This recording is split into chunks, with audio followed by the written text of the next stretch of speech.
Bom, pessoal, e o que são cromossomos sexuais? Cromossomos sexuais são os cromossomos que definem o sexo. Então, são diferentes dos autossomos, que são os cromossomos que não têm relação com a definição sexual. Então, nós temos autossomos, no nosso caso, espécie humana, são 44 autossomos e 2 cromossomos sexuais. Então, são 44 autossomos que formam pares homólogos e 2 cromossomos sexuais são aqueles que não formam pares homólogos totalmente, eles são parcialmente homólogos, certo?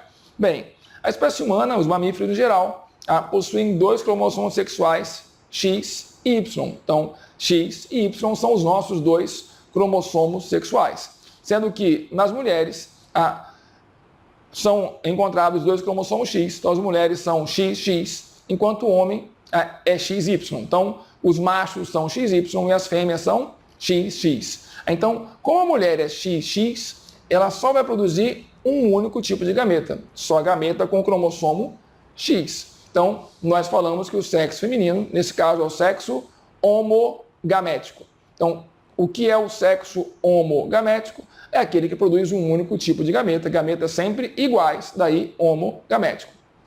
O sexo masculino, entretanto, produz 2 gametas diferentes, X e Y.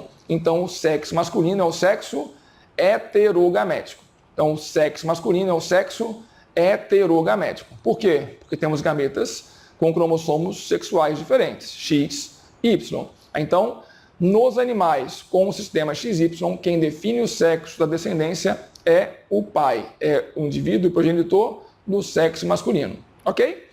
Em gafanhotos, há um outro sistema que é o sistema X0. Aqui, a XX é fêmea, X0 é macho. Então, há uma diferença na quantidade de cromossomos. Ter apenas um cromossomo sexual X indica ser do sexo masculino, em gafanhotos, ter 2 é do sexo feminino. Ok? Bem, então se eu comparar o X0 com o XY, a principal diferença é a presença do cromossomo Y no XY. E para que serve o cromossomo Y? Para definir o sexo masculino. Então, a função do cromossomo Y é definir a formação de genitália masculina, e então que o indivíduo vai ser do sexo masculino. Beleza? Bem, não importa quantos cromossomos X, tendo Y é do sexo masculino. Então a pessoa XXY é do sexo masculino, vai ter síndrome de Klinefelter, mas tem genitália masculina, tem o genótipo masculino porque tem cromossomo Y.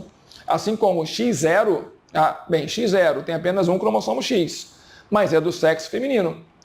Síndrome de Turner. Por que é do sexo feminino? Porque não tem Y.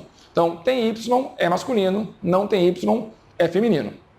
Nas aves, o sistema é diferente.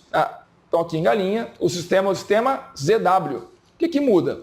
Há uma inversão nos sexos homo e heterogaméticos. Então, no sistema ZW, o indivíduo ZW heterogamético é feminino e o ZZ homogamético é o masculino. Então, em galináceos, é a galinha que produz gametas diferentes, enquanto que o galo produz um único tipo de gameta. Ok? E um último caso aqui é o sistema haplodiploide, que ocorre em abelhas.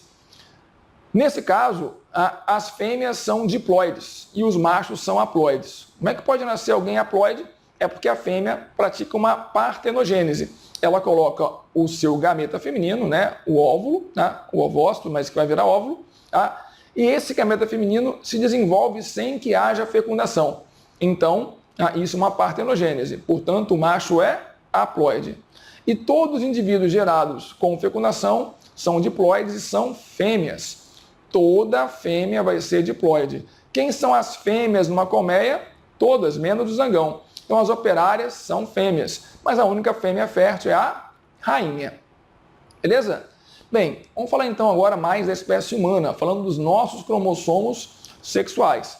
Então aqui está um esquema dos nossos cromossomos sexuais, X e Y. O cromossomo X é bem grandão, o Y é menorzinho. Então há uma região que é a região homóloga entre X e Y. Então essa região aqui embaixo é uma região de pouco interesse para o nosso estudo, por quê?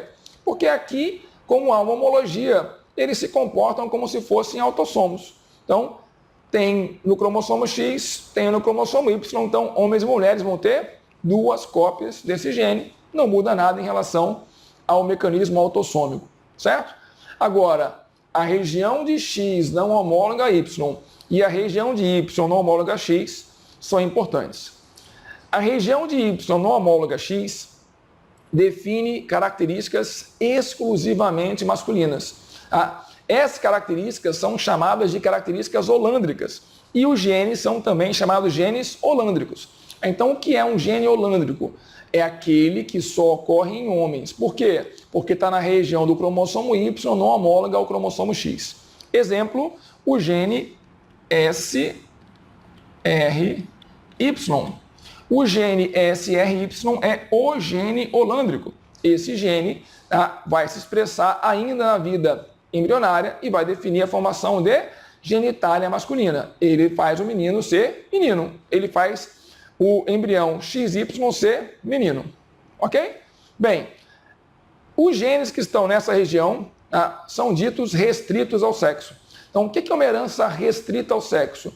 É a herança de um gene localizado na região do cromossomo Y não homóloga X. E aí é fácil você perceber. Por quê? Ocorre o seguinte, só ocorre em homens, então só homens vão ter essa característica, vão manifestar esses fenótipos, e o filho vai ser sempre igual ao pai.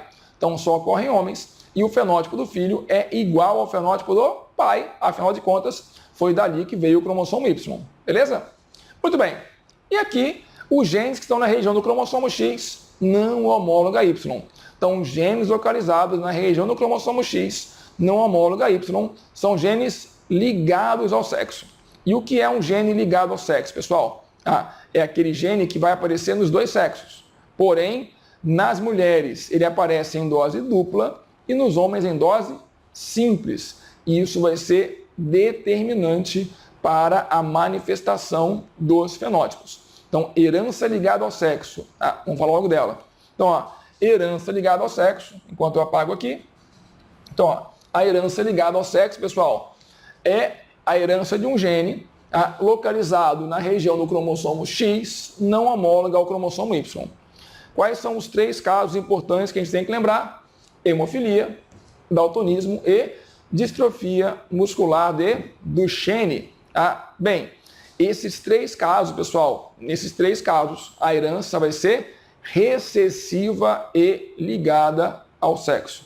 Então, são 3 casos de heranças recessivas e ligadas ao sexo. E aqui, muito cuidado, porque como é que eu represento? Não é uma herança autossômica, não é uma herança presente nos autossomos, então eu preciso obrigatoriamente representar o cromossomo sexual, os cromossomos sexuais. Então, pegando aqui o daltonismo, por exemplo, um homem normal vai ser XDzão Y. Por quê? Porque o daltonismo é recessivo. Então, é um alelo recessivo Dzinho que vai causar o problema. Então, o XDzinho Y é afetado. A mulher, XDzão, XDzão ou XDzão, XDzinho, normal.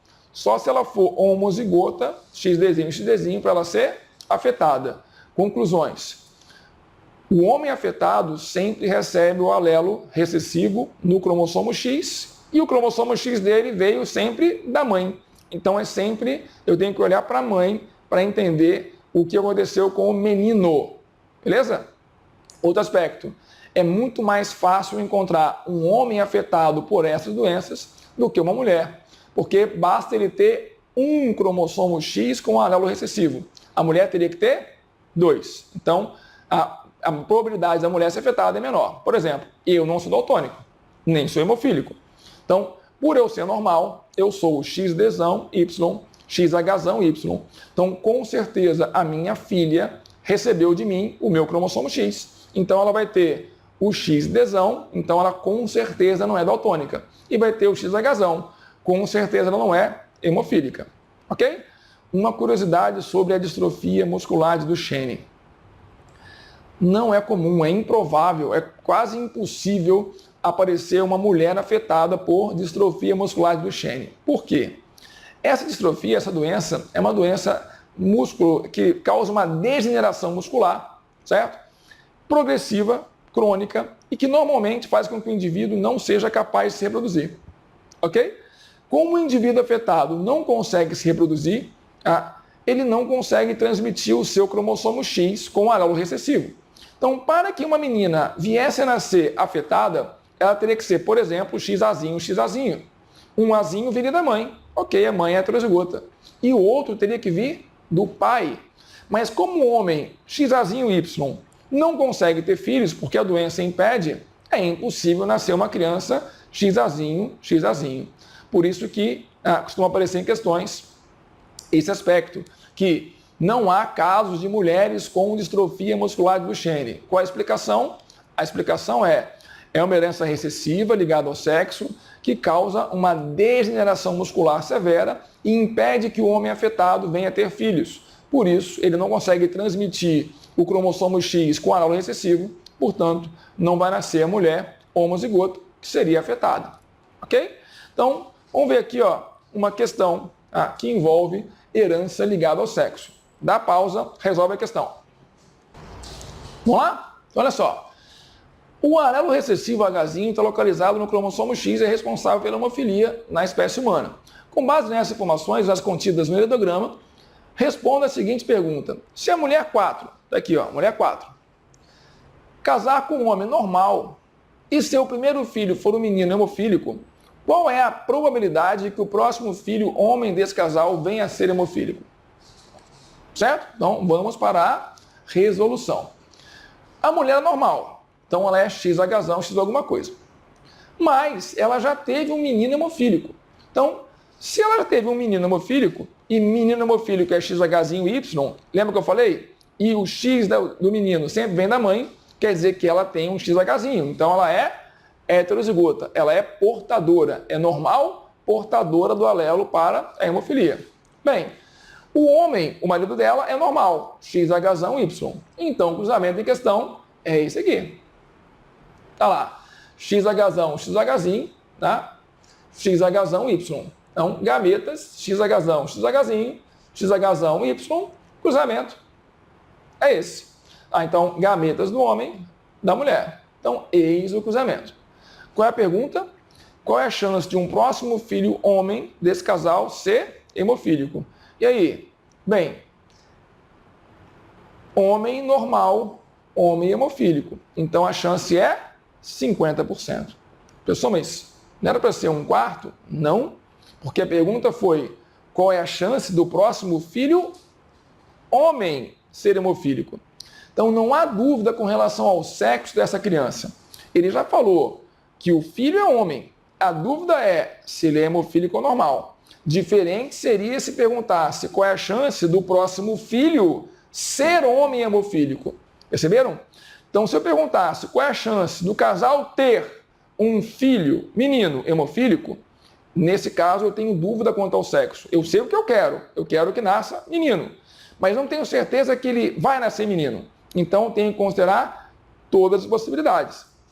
Então, se eu perguntasse qual é a chance de nascer um menino hemofílico, a resposta seria 1/4, ok? Porque poderia nascer menina, mas aí estaria dentro dos possíveis, mas não dentro dos favoráveis.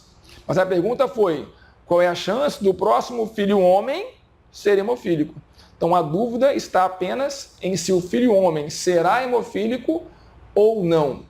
Então, tem que tomar muito cuidado ao ler a pergunta, porque há essas nuances que são fundamentais. E outra coisa, nas heranças ligadas ao sexo, como o sexo já está no resultado, porque eu tenho os cromossomos sexuais, eu não tenho que multiplicar por meio, certo? Então, vai lá na aula de exercícios, que tem lá algumas questões resolvidas sobre herança ligada ao sexo, ok?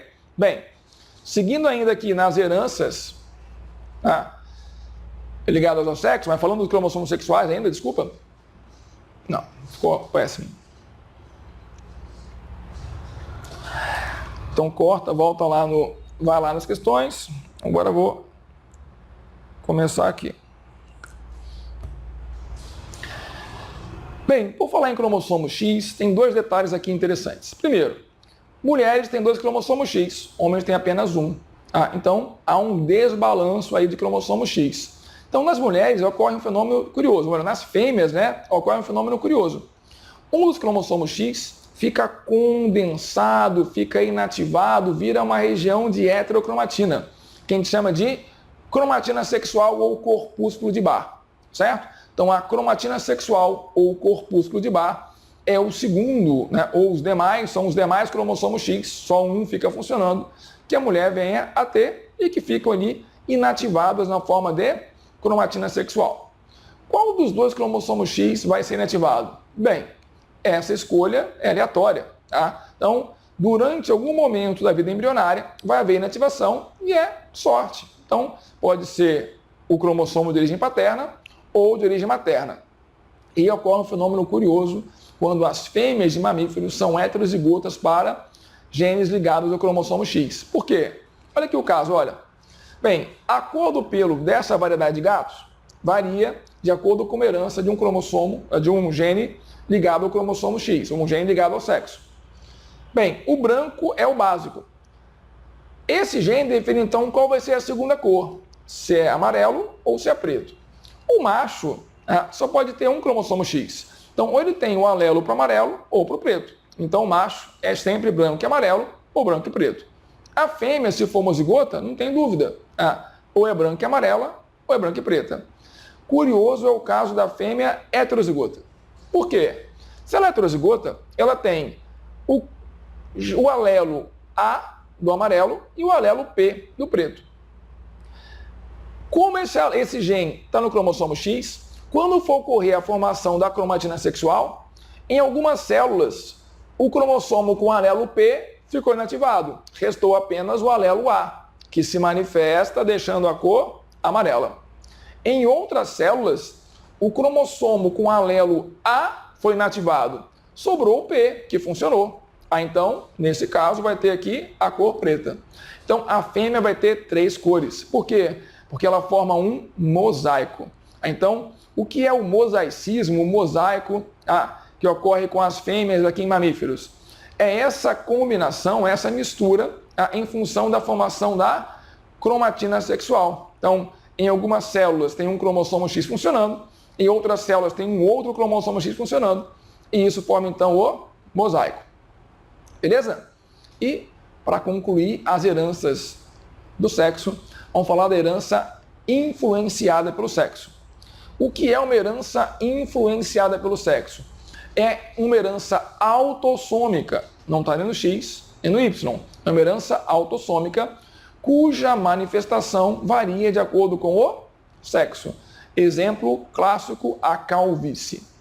O alelo que causa a calvície é o alelo Czão. O alelo Czinho é o alelo que faz o indivíduo ter cabelo normal. Então, Czão, calvície. Czinho, normal. Esse alelo, o alelo da calvície, o Czão, ele tem um comportamento diferente. Nos homens é dominante, nas mulheres é recessivo. Então, o alelo Czão é dominante em homens, mas é recessivo em mulheres. Então, se o homem for Czão, ele é calvo. A mulher também, porque o Czão define a calvície, então homozigoto Czão é calvo. Czinho é não calvo para os dois. Czinho define a não calvície, então homozigoto vai ser não calvo. O heterozigoto é que vai mudar. Por quê? No homem o Czão é dominante. Aí lembra? Dominante é o único alelo que se manifesta no indivíduo heterozigoto. Então, o homem heterozigoto é calvo. Agora, na mulher, o Czão é recessivo. Portanto, o Czinho é dominante na mulher. Então, no heterozigoto, só o Czinho se manifesta e o Czinho define a não calvície. Certo? Então, cuidado. Lembre-se, não é o tamanho da letra que define se o alelo é dominante ou não. A dominância e a recessividade são definidas em função da manifestação do alelo no caso de heterozigose. Se no heterozigoto um alelo único se manifesta, esse alelo é o dominante. Ok? Então, cuidado com o caso da calvície, que é uma herança influenciada pelo sexo. Certo? Bom, galera, então, mantenha o estudo, mantenha o foco, segue confiando porque vai dar certo, beleza? Um abraço, até a próxima.